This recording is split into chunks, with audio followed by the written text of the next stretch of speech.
Hey, what's going on, y'all? I'm talking about how I made the songs on the Going Through It album. This one is about Tired, track 5, Good Mercy. Tired, it just is self-explanatory as far as content, cause like I said in the song, I ain't never said that out loud before. I said it here. I got this pack from off YouTube, these really good vintage samples. I shared it with my boy, and he made a beat with one of these samples from out of the pack, and he sent it to me and was like, yeah, I want to hear your take on this. He had sent it to a couple of producers, or rather to a couple of artists. Somebody else got to it first, but I did still have the email, so I was able to write to it, and I wrote and recorded it, sent it to him. And this is a track that I wrote in the end of November, like right after Thanksgiving. I was low, lonely, tired, sick and tired.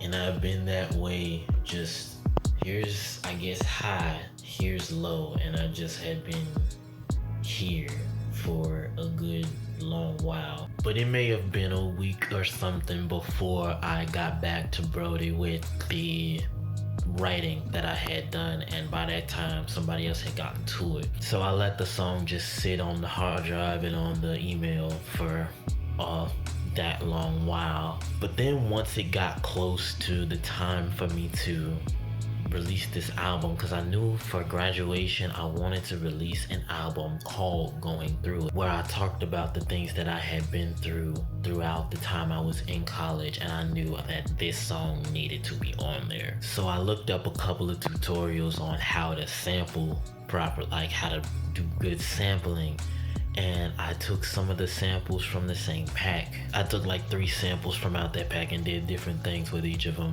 The main melody, the ooh that you hear in the beginning and mainly like throughout it, and the bass, like the bass from that, like is what you mainly hear throughout the song. And then there's like a that is another sample entirely. And then the strings that come in is a whole nother sample.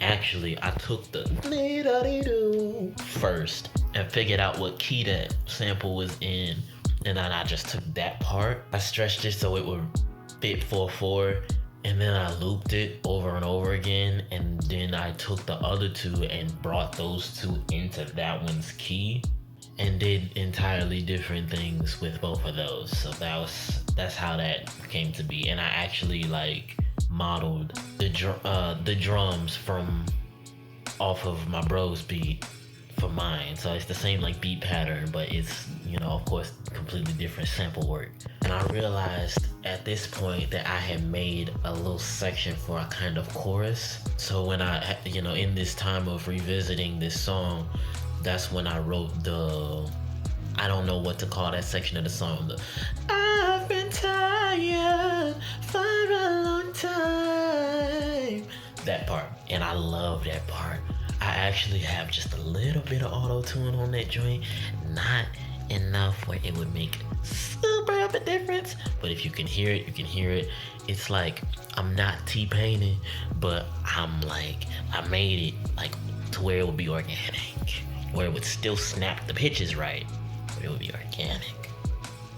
Yeah. And then at the end of that, the outro, I didn't want it to be inspirational. I didn't want to make something that was inspirational. I just wanted to write. But those were the words that came to me at the time. So that's just what I put down.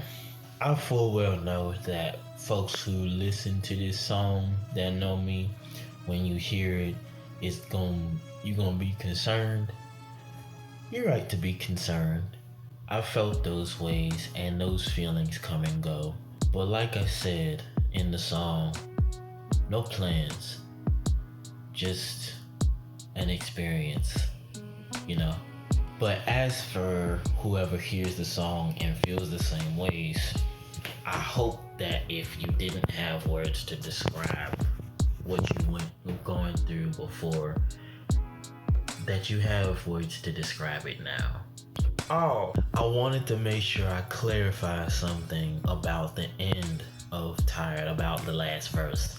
I said, I was talking about how I didn't understand why I was feeling those ways. I said I look back over my words and realized I sound stupid, such on like what would possess me to say that I don't want to live, or how I digress from the present matter just because I felt sad as now I say I don't want to do it. Sam, what gives? It don't even make sense. Where is this coming from? I don't always feel the same ish. My shoes don't know which solution to step in, know it but can't put my steps in. I'm beckoned by an alternate dimension of an optimal inception of a better state of being, supposedly in the present, what's supposed to be. That is not me trying to snap myself back into reality. It can very well, if you just read the words at face value, it can very well be seen as me just trying to snap myself back into reality after saying wild stuff. It's not. What happens is I hear myself, then I hear the voices of people who I came up with, or the mindsets I came up around in my mind being voiced by people that I know. And those are the things that those thoughts say. Hey, Editing Sam here. Just gonna re-say some of the things I said in this video because there was some clicking going on. And this is a part that's really important, so I want you to hear it. When I said those things, that wasn't me trying to snap myself back into reality when I was saying wild things or whatever, like wild things or whatever. What that was me blaming and berating myself for having feelings. Essentially, I'm having an authentic emotional experience, but when I look at what's going on with me, it doesn't match the pattern of what would be acceptable given what I may have come up with. All of that being said, even knowing, feelings are valid, experience is valid, perspective is valid, and all of those things. And then I'm questioning whether or not the experience is even real, because it's like, where is this coming from? I don't always feel the same ish. It's like I'm questioning if the experience is even real because I don't always feel the same thing. The feeling / thought process pattern does come and go. So that causes me to doubt whether or not I'm actually going through it, or if I'm just making it up from being negative. I can't off memory give specific examples of whatever it is that I'm talking about or where it came from. I don't know where it came from, but I know it's there. It came from somewhere. I don't know whether or not I did make it up. It's just an experience of not being able to accept myself and not being able to accept my feelings or my thoughts, and not being able to accept the fact that these are what I think and this is how I actually feel. Not being able to accept my own authenticity because of what I'm afraid would be perceived by other folks if they knew how I felt. And then that whole verse is from my perception of what would be not me talking. Editing Sam again, just corrected some audio. So we have that sequence in the song. I'm beckoned by an alternate dimension of an optimal inception of a better state of being, supposedly in the present, or supposed to be. What I'm saying is I'm beckoned by the concept of supposed to be or should be. I should be this way. I should do this thing or this other thing, or do this thing this way. I should feel this way, think this way, or insert the word not in any of those phrases. So basically, I'm beckoned by the concept of supposed to be. And what is that if I was to explain it? An alternate dimension of an optimal inception of a better state of being, supposedly in the present. In some alternative world or alternative way, that would be better than whatever currently or presently exists. What currently or presently exists is not now or is never good enough, so I'm always trying to get to whatever that is. And this whole thing leads me to not be able to accept myself, even what, who, where, how, why I am. And this creates a cycle that starts back at the beginning of the verse. It's like I've had the whole song talking about the feelings, and then I get to the point where I start thinking about, like, meta thinking about thinking, and then thinking about my feelings.